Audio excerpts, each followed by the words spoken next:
Shri कृष्णवाणी channel में आज हम लेकर आए हैं महाकालेश्वर ज्योतिर्लिंग से जुड़ी कुछ अनसुलझी बातें।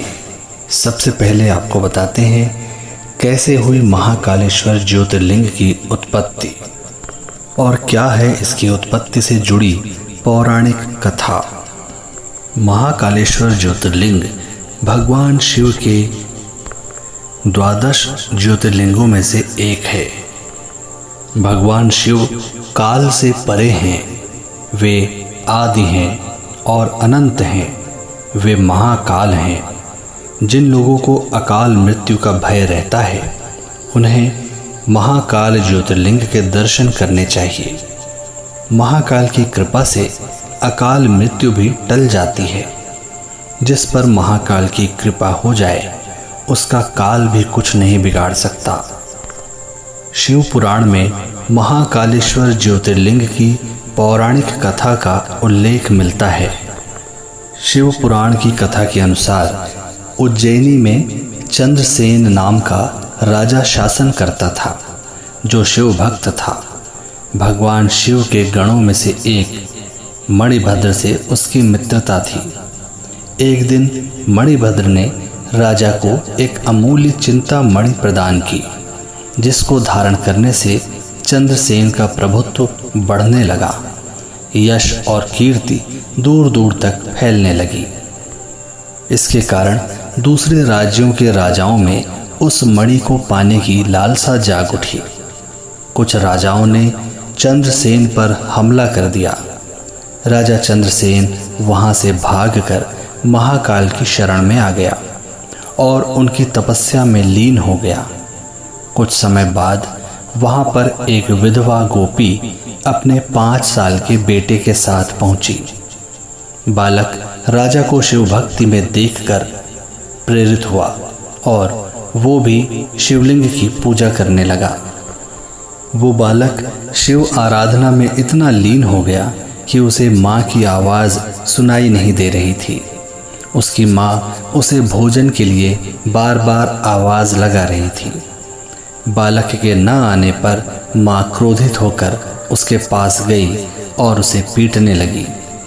शिव पूजा की सामग्री भी फेंक दी। बालक माँ के इस व्यवहार से दुखी हो गया। तभी वहाँ पर एक चमत्कार हुआ।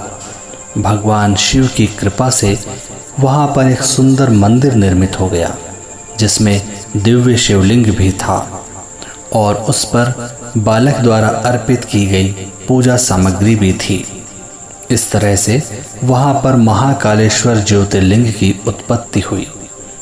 इस घटना से उस बालक की माँ भी आश्चर्यचकित रह गईं। जब राजा चंद्रसेन को इस बात की सूचना मिली तो वो भी महाकालेश्वर ज्योतिर्लिंग के दर्शन करने पहुँच गया। जो राजा मणि के लिए चंद्रसेन पर हमला कर रहे थे, वे युद्ध का मार्ग छोड़कर महाकाल की शरण में आ गए। इस घटना के बाद से ही महाकाल उज्जैनी में वास करते हैं। जिस प्रकार से काशी के राजा बाबा विश्वनाथ हैं, वैसे ही उज्जैन के राजा भगवान महाकाल हैं। ये है महाकाल ज्योतिर्लिंग की उत्पत्ति से जुड़ी हुई पौराणिक कथा, जिसका वर्णन शिव पुराण में किया गया है। दूसरी मान्यता ये भी प्रचलित है कि प्राचीन काल में पूरी दुनिया का मानक समय यहीं से निर्धारित होता था, इसलिए इसे महाकालेश्वर नाम दे दिया गया। महाकाल नाम के पीछे एक अन्य मान्यता ये भी है कि महाकाल का शिवलिंग तब प्रकट हुआ था जब एक राक्षस को मारना था। भगवान शिव उस राक्षस का काल बनकर आए थे और साथ ही साथ अवंती नगरी, जिसे अब उज्जैन कहा जाता है, वहाँ के वासियों के आग्रह पर महाकाल यहीं स्थापित हो गए। ये समय यानी काल के अंत तक यहीं रहेंगे, इसलिए भी इन्हें महाकाल कहा जाने लगा। ऐसा माना जाता है कि विक्रमादित्य के समय से ही इस मंदिर के पास और शहर में कोई भी राजा या मंत्री रात नहीं गुजारता, क्योंकि यहाँ के राजा स्वयं महाकाल हैं और उनके अलावा कोई और राजा यहाँ नहीं रह सकता है। महाकाल मंदिर की भस्म आरती को लेकर भी एक रहस्य है। भस्म आरती की कहानी शिवलिंग की स्थापना से ही देखी जाती है। दरअसल प्राचीन काल में राजा चंद्रसेन शिव के बहुत बड़े उपासक माने जाते थे। एक दिन राजा के मुख से मंत्रों का जाप सुनकर किसान का एक बेटा भी उनके साथ पूजा करने गया, लेकिन सिपाहियों ने उसे दूर भेज दिया। वो जंगल के पास जाकर पूजा करने लगा और वहाँ उसे अनुभव हुआ कि दुश्मन राजा उज्जैन पर आक्रमण करने वाले हैं, और उसने प्रार्थना के समय ये बात पुजारी को बता दी। ये खबर चारों तरफ फैल गई और उस समय विरोधी राक्षस दूषण के साथ लेकर उज्जैन पर आक्रमण कर रहे थे।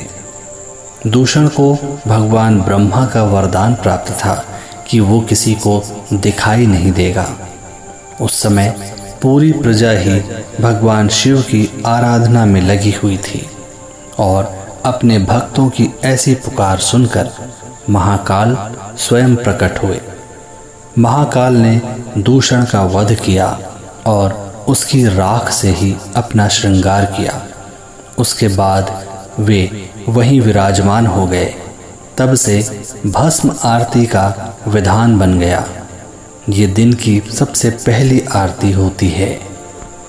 शिव पुराण के अनुसार कपिला गाय के गोबर के कंडे के साथ शमी, पीपल, पलाश, बेर के पेड़ की लकड़ियाँ, अमलतास और बरगद के पेड़ की जड़ को एक साथ जलाया जाता है। इसके बाद जो राख बनती है उससे हर सुबह भगवान शिव की भस्म आरती होती है।